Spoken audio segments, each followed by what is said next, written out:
Saan kayo nakakita na ipasa yung 2025 budget? 241 billion pesos ang nawawala dahil sa 28 blank items na yan. And yet, they were able to pass the 2025 national budget amounting to 6.3 trillion pesos. Paano ka nagkaroon ng 6.3 trillion pesos? Meron kang 28 items na blanco. Sa kasalukuyan, bago ka makasuhan ng plunder, kinakailangan ang ninakaw mo na ay hindi bababa sa 50 milyong piso. Isang malaking kalokohan. Kaya bilang senador ninyo, aamyendahan natin yung plunder law, ibababa natin ang threshold mula 50 million to 1 million pesos na lamang. Tuldukan na natin ang naging kultura na ng korupsyon sa pagsisilbi sa bansa. At pag nagawa ko po yan bilang senador ninyo, kasama si Pastor Senador Apollo Kibuloy, ating ipapanukala ang pagbabalik ng death penalty sa lahat ng mahatulan ng kasong pandarambog. Lamang ho, pera nating mga Pilipino ang kanilang ninanakaw. Pati ho ang posisyon ng pangalawang Pangulo ay nais din nilang nakawin. Papayag ba kayo? Hindi!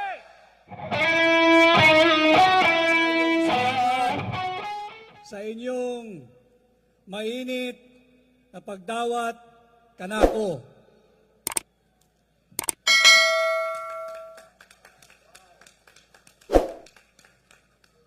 ako po muli ay si Attorney Vic Rodriguez, number 56, ang tumugon sa hamon na pamunuan ang tunay, tapat at maisog na oposisyon.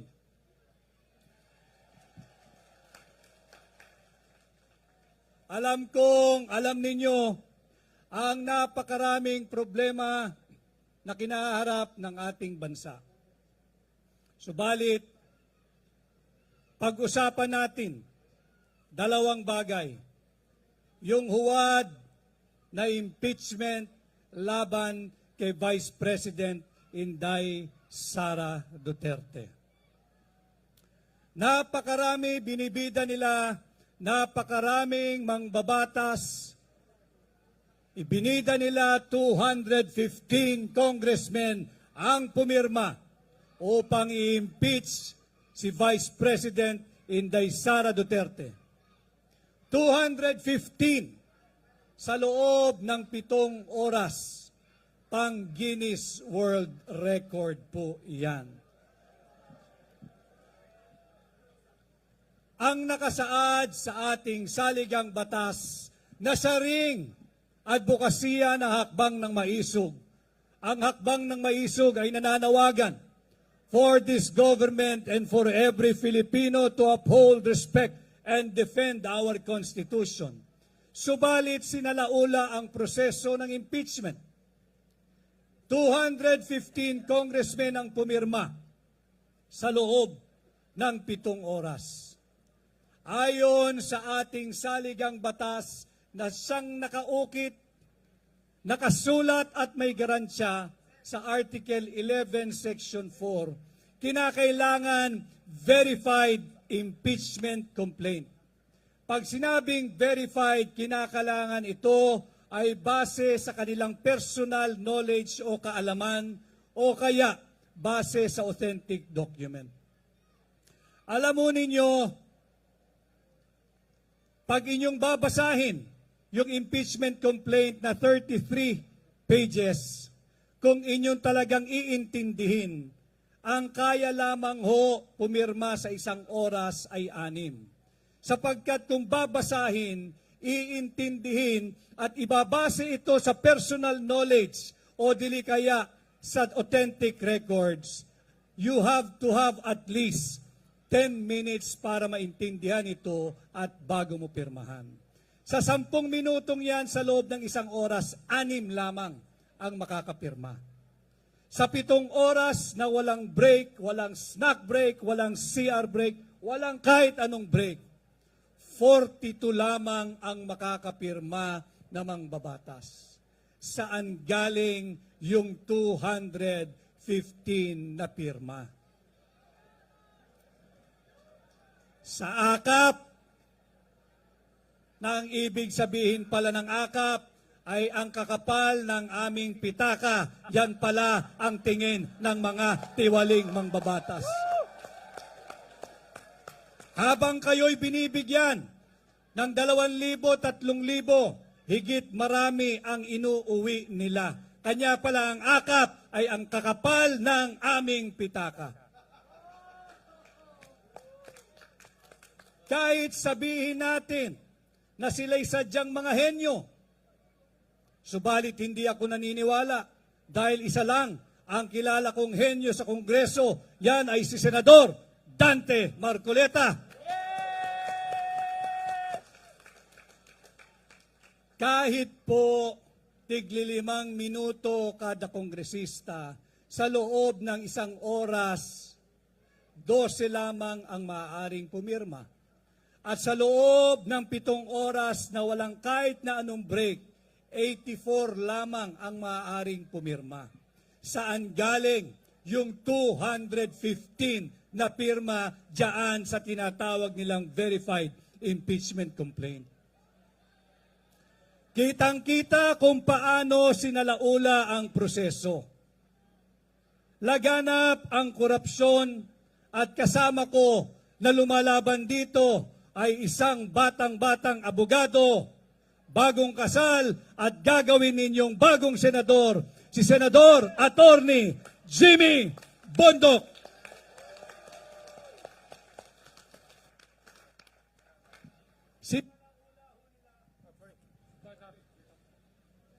Sinalaula ho nila ang proseso ng impeachment. Hindi lamang ho pera nating mga Pilipino ang kanilang ninanakaw. Pati ho ang posisyon ng pangalawang Pangulo ay nais din nilang nakawin. Papayag ba kayo? Hindi! Ito yung ating panawagan sa hakbang ng maisog. Humihingi tayo ng transparency, accountability, peace, and security.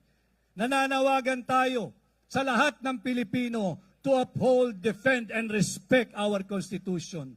Yung pinakita nilang bilis sa pagpirma, kahit tinatawag itong verified impeachment complaint, ay paglapastangan sa ating saligang batas. Kanya tayo, pag nananawagan to uphold, defend, and respect the Constitution, hindi na ho bali yung personalidad. Huwag ho nating pag-usapan si Vice President Inday Sara Duterte. Pag-usapan natin kung paano sinasalaula ng iilang tiwali at elitistang mambabatas ang sagradong mandatong ibinigay ng 32 milyong Pilipino kay Inday Sara Duterte. Ilan ang bilang ng 215 congressmen? Sinasalauna nila ang mandato ninyo, ang mandato ng 32 milyong Pilipino. Huwag po tayong pumayag. Nakikita ko ngayon, umaapaw tayo rito, nagkakaisa tayo, nagkakaintindihan tayo. Ang kailangan ng Pilipinas at ang kailangan ng Pilipino ay mabawasan ang higit na lumalalang kagutuman. Ang kinakailangan ng Pilipino ay trabaho, hindi akap. Ang kailangan ng Pilipino ay respetuhin ang kanilang dangal at dignidad, hindi ayiks. Ang kinakailangan ng Pilipino ay tunay na pagbabago, hindi ang patuloy na ginagawa tayo mga timawa at lagi na lamang gusto naglilimos sa mga tiwaling mambabatas. Kanya bilang aplikante ninyong senador, aking pinamumunuan ang war on corruption o gera laban sa korupsyon.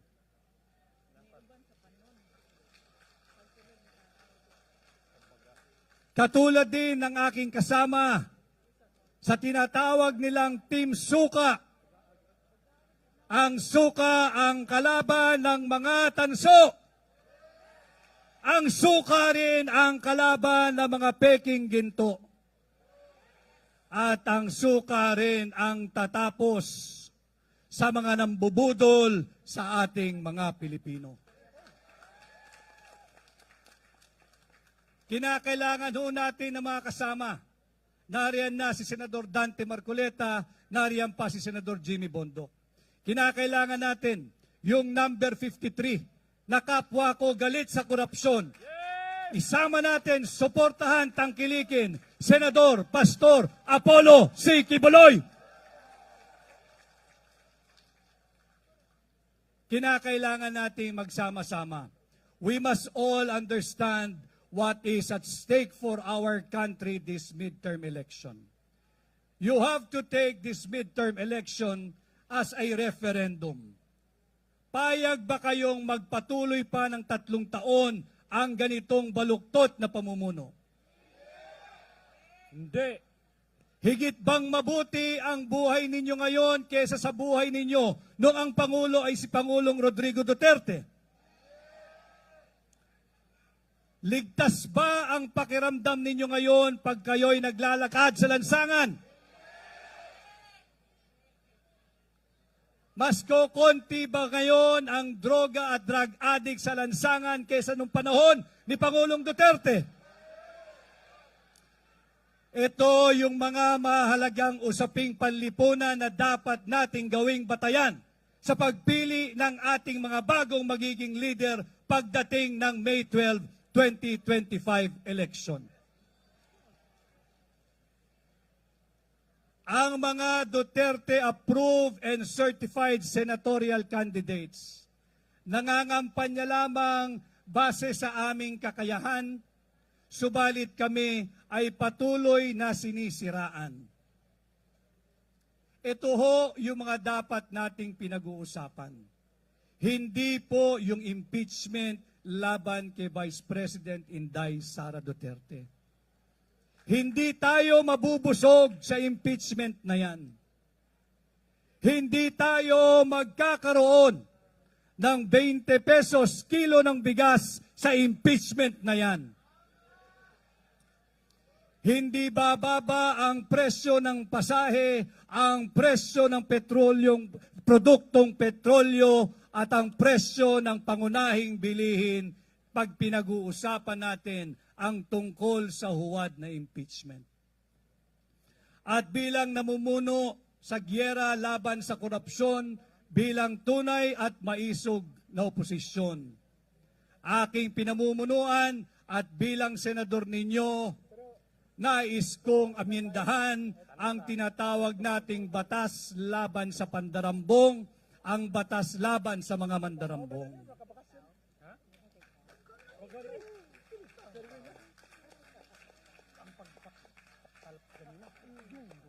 Sa kasalukuyan, bago ka makasuhan ng plunder, kinakailangan ang ninakaw mo na ay hindi bababa sa 50 milyong piso.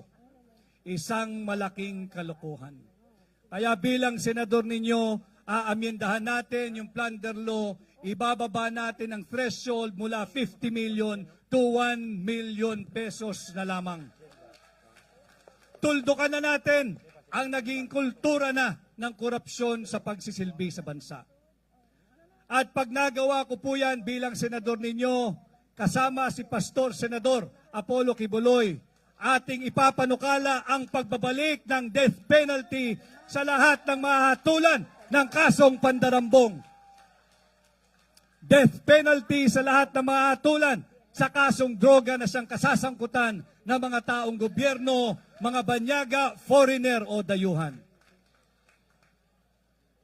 At siyempre, ang lagi kong sinasabi, ang Alpha and Omega, the beginning and the end of the corruption in our country is our yearly national budget. Bilang senador ninyo, babantayan natin ang tamang proseso ng pagpasa ng budget. Hindi po kagaya ng ginawa nila last year for this 2025. Illegal, highly anomalous, invalid, criminal, and unconstitutional 2025 budget. Saan ho kayo nakakita na yung Bicameral Conference Committee report na punong-puno ng blanco, 28 items were left in blank, na nagkakahalagang higit kumulang 241 billion pesos. Saan kayo nakakita na ipasa yung 2025 budget? 241 billion pesos ang nawawala dahil sa 28 blank items na yan. And yet, they were able to pass the 2025 national budget amounting to 6.3 trillion pesos. Paano ka nagkaroon ng 6.3 trillion pesos? Meron kang 28 items na blanco. Tanungin po ninyo, kahit ang inyong katabi ngayong gabi, 1 plus 1 easy, 2. 2 plus 2 ang dali, 4. Tanungin po ninyo yung inyong katabi ngayon. 3 plus blank, pakisagot kung ano po ang tamang sagot. 3 plus blank, baka merong henyong katulad ng mga miyembro ng Vice-Cam. Masasagot po yung 3 plus blank. Subalit sila'y nasagot nila. Yung mga blanco na uwi sa 6.3 trillion pesos. Ito po yung ating linalabanan ngayon, kaya tayo ay nagsampa ng kaso sa Korte Suprema.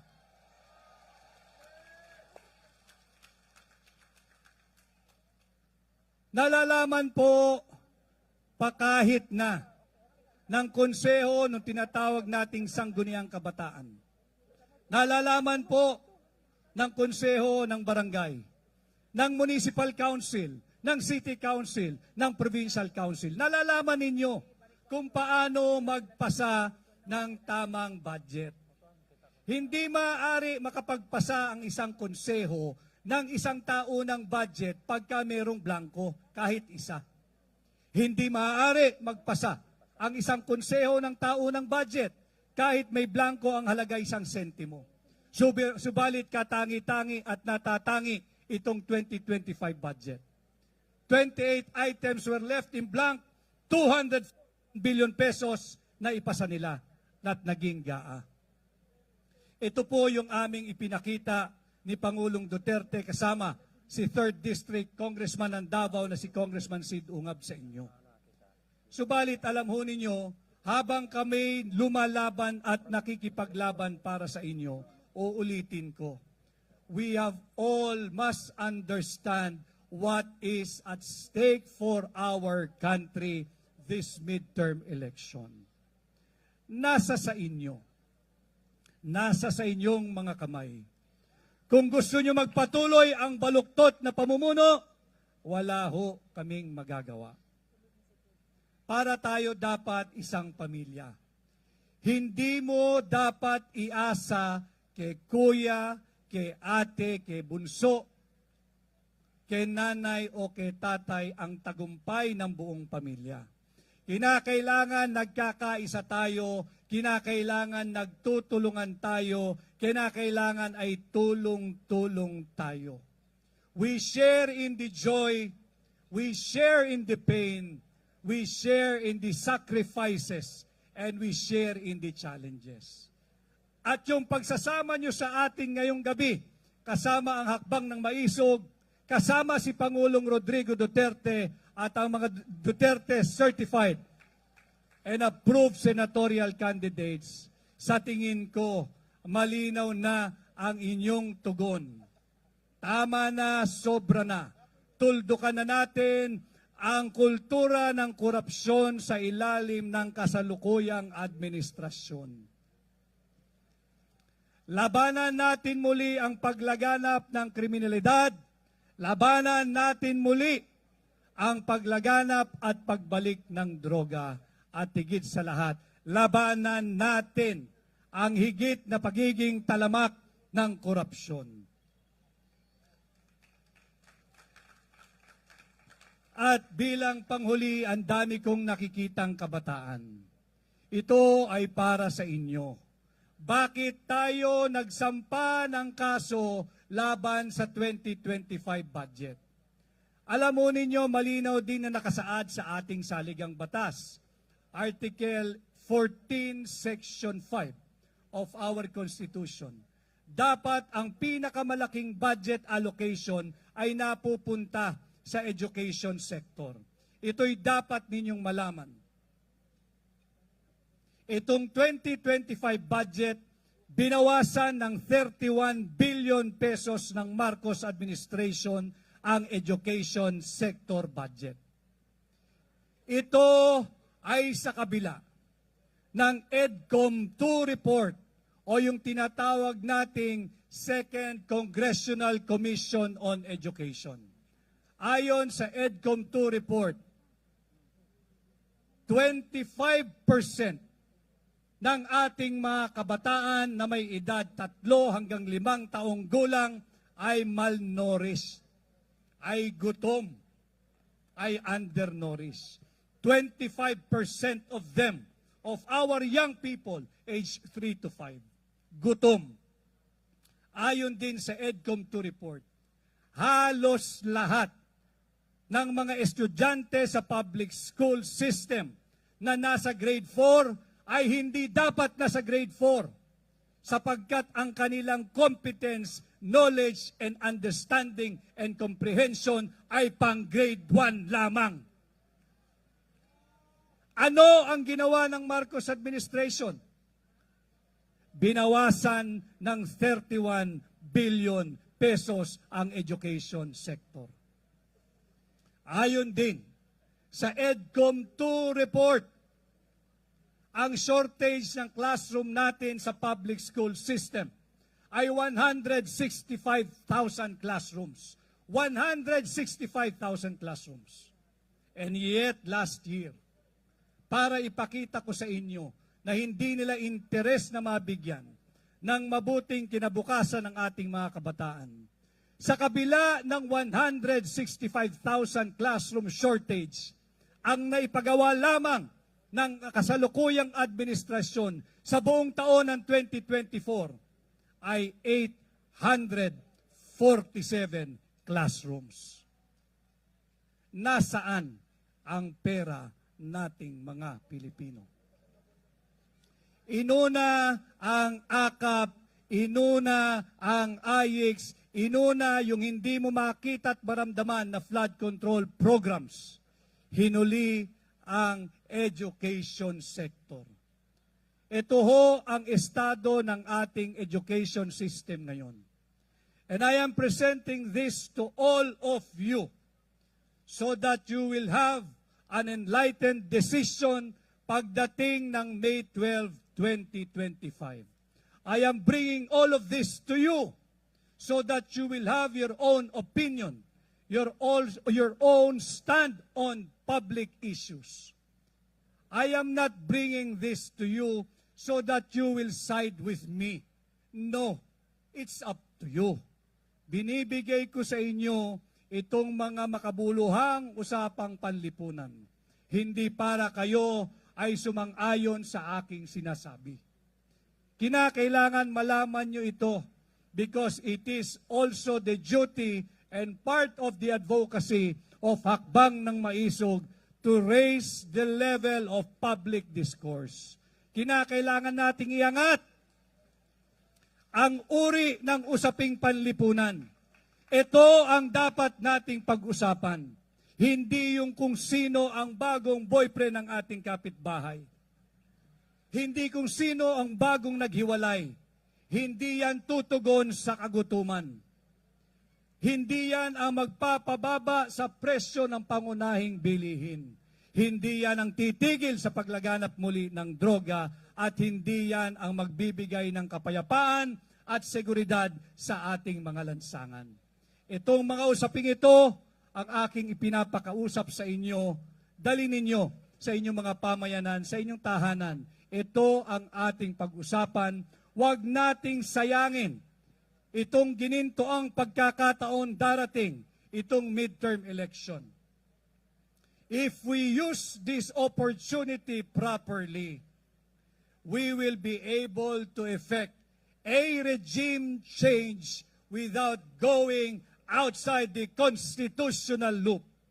We will be able to effect a regime change without bastardizing or disrespecting our Constitution.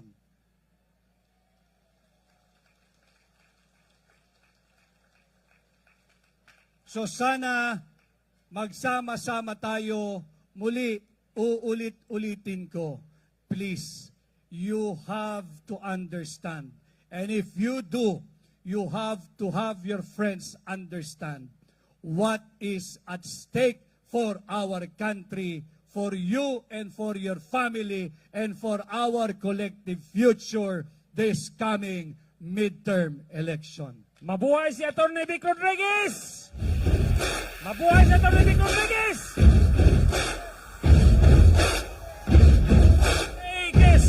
Rodriguez! At ako naman ho ay nagpipresenta sa inyo, nagpapasuri, nagpapakilala, nagpapakilatis at nagpapatimbang. Kung sakaling ako po ay pasado sa inyong pagkilatis, pagtimbang, pagsukat, makikiusap po ako sana ay mapahiram ninyo ako ng inyong sagradong mandato ngayong May 12, 2025. Pasado si Atty. Vic Rodriguez! Pasado si Atty. Vic Rodriguez! Rodriguez! Rodriguez! Rodriguez! Rodriguez! Number 56! Ako po ay inampon ng Partido Demokratiko ng Pilipinas o PDP sa pamumuno ng kanilang chairman at ang ating ginagalang Pangulong Rodrigo Roa Duterte. Duterte! Duterte! Duterte! Duterte! Ako po ay inampun din ng Partido Federal Maharlika o PPM sa pamumuno ni Secretary Bebot Bello at Secretary Mamunjong.